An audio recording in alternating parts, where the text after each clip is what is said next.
YouTube, what's the deal? Chaos Monitors back with some more fire content for y'all. I missed y'all. It's been a while, but I'm back.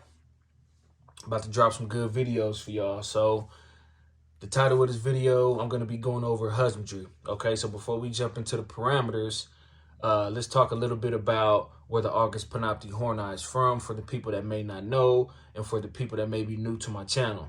Okay, so the Argus panoptis horni is native to Papua New Guinea and Indonesia. It's endemic to Indonesia and Papua New Guinea.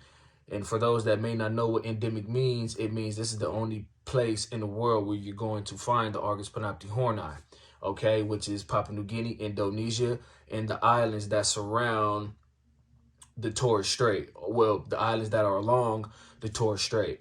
Okay, this is not the Australian subspecies, the Panoptes panoptes or Panoptes rubidus that are native to Australia. That's the arid subspecies. The Argus panoptes horni is the more tropical species when it comes to the Argus monitor complex. Let's talk a little bit about the temperatures in Indonesia and Papua New Guinea. So the temperatures year round are consistent in the mid 80s, anywhere from 85 to about 89 degrees. Papua New Guinea and Indonesia are located on an equatorial line, considered to be a tropical climate all year round. They really don't have a winter. The winter months is June through September, and the ambience barely drops, and that's only at night. So it only drops, around 5 degrees. So that's considered to be their winter because the ambience drop at night. But for the most part, all year round, January through December, the temperatures are in the mid 80s. And that goes for humidity as well. The humidity is high all year round because, like I said, this is a tropical climate. You're going to find the Argus panoptes in the riparian habitats, the woodlands, the savannas, and along the coastal lines. You get what I'm saying? So it's humid, it's hot, it's tropical all year round. There's no getting around it. Okay, so when it comes to my husbandry, starting off, my enclosure is an 8x4x4. That's 8 foot long, 4 feet wide, 4 feet high. Like I always say in my previous videos, I try to mimic my animal's native range to a T. You get what I'm saying? I try to create my ecosystem that's going to benefit my animal, mimicking where they come from. So my ambient temperatures of my enclosure range anywhere from the mid 80s to the low 90s as far as my ambient. So anywhere in that area. So when it comes to my basking spot, my basking platform, starts off at about 120, and then as it gets later in the day, it shoots up 120 to 130 to 140. 145 is the highest throughout the day, every day. Like I said, the lights come on at around 5 in the morning. So I'll say around 7 or 8, my basking platform is already at about 130, which is perfect. That's exactly what I want because I feed Charmander either before the lights come on or, an hour or two after, just depending. If I'm feeding them, then, of course, it's when I wake up 7 or 8 in the morning. But if I got to work or something like that, then the food's already in the bowl before the lights come on at 5 in the morning. So he eats, as soon as he wakes up. A lot of the times he doesn't even bath or gives, his body time to warm up. Those are my parameters when it comes to my my hot spot. And it was the same temperatures were applied when Charmander was a hatchling. 120 to 140. The basking temperatures have to be at a certain range for your animal to be able to digest his food, because your animal might, have issues with delayed digestion, or, his food will be, not digested all the way, and you might find little pieces or hairballs, throughout your enclosure, and that'll let you know that your hot spot isn't correct. It's not hot enough. It needs to be at a certain temperature so these animals can heat up the acids in their stomach, so that way they can digest their food and it can be, siphoned through the correct organs. So, of course, they can grow. And it goes for the ambient temperatures too as well. You can't master one and then neglect the other. You get what I'm saying? Your ambience have to be solid, your basking temperatures have to be solid, and your humidity has to be solid in order for your animal to grow. These are 75 watt flood bulbs.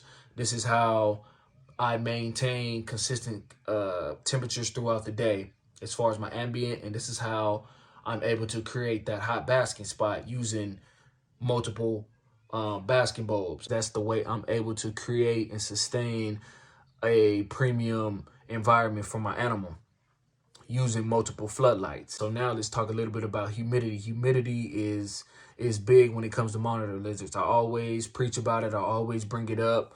I've talked about it in my previous videos.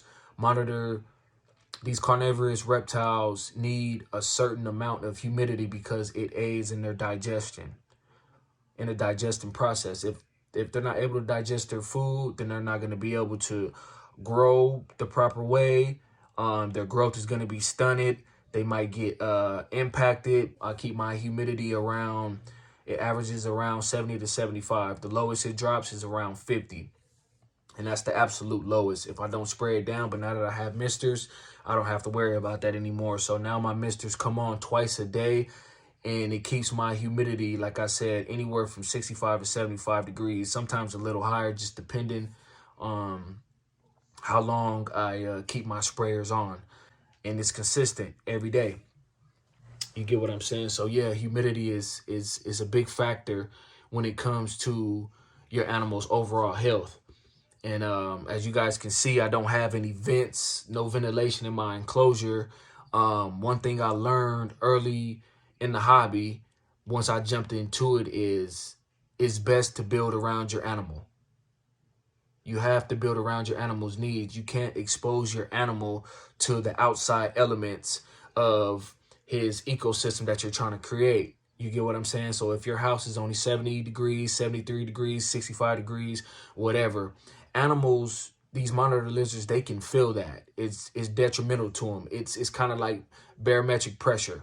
You get what I'm saying? When we're driving up steep hills, or if we're on a road trip somewhere, if we're, you know, hiking in the mountains or driving up some mountains or driving down the mountains or something like that, we can feel our ears pop. You know, that's the barometric pressure. And that's kind of, you know, how these animals can sense and feel the different temperatures. You get what I'm saying? So I just use barometric pressure as, you know, just something to compare it to. These animals can feel it. You know, and it's it can be detrimental, you know, to your monitor's health.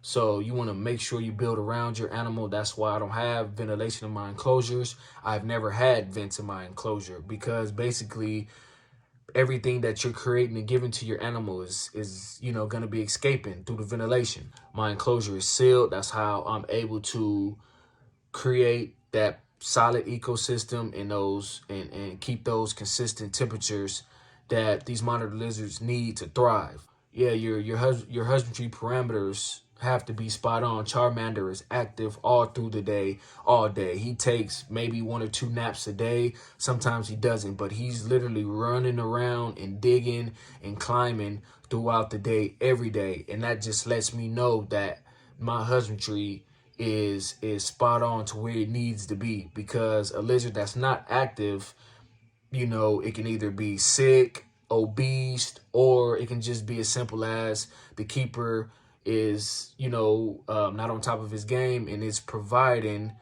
poor temperatures. You get what I'm saying? So premium environment, premium space as far as enclosure size is detrimental to your animal's health. Charmander is growing like abnormally fast, like it's crazy, and it's because I give him everything he needs and some. He has a premium diet. His temperatures are steady, they're consistent. So he has that perfect ecosystem to live and to thrive in. That's why he's growing so fast, and that's why he's as healthy as he is, because I give him everything he needs.